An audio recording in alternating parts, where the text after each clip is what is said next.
JUI ने rise जी किया, देखें, आपकी जमात जो है सिर्फ वो पोठोहाट बेल्ट में हरिपुर के इलाके से आगे नहीं निकल पाई, क्यों?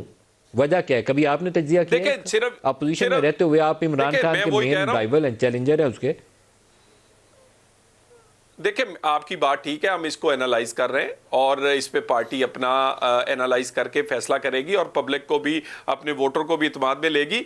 लेकिन JUI सिर्फ राइज नहीं की, ANP भी राइज की, वो भी अपोजिशन है, पीपल्स पार्टी भी राइज की।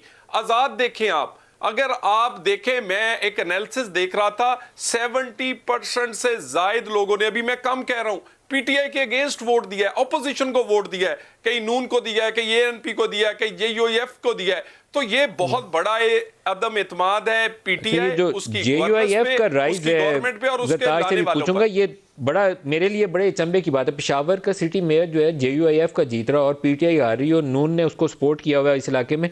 लेकिन बाकी भी देख लें तो बाकी जगहों पर भी, बन्नू में देखें तो 5 में से 2 नशीसें तहरीक इंसाफ की, एक JUI, एक आज़ाद है। नौशहरा में चले जाएं तो 3 में से 2 PTI लीड कर रही है, एक ANP के पास है। 3 में से 2 JUIF के पास है, एक आज़ाद है। खैबर में चले जाएं तो 3 में से 1 JUIF है, एक तहरीके इस्लाहात है। It's not Pakistan Tehreek Insaf, it's Tehreek-e Islahat Pakistan. फिर मेहमद में चले जाएं तो वहाँ 3 नशिस्तों में से जो 2 JUIF है। मर्दान में 4 नशिस्तों में से 3 पे JUIF है। स्वाबी में 4 में से 1 PMLN है, 1 ANP है, 1 PTI है, 1 JUIF है।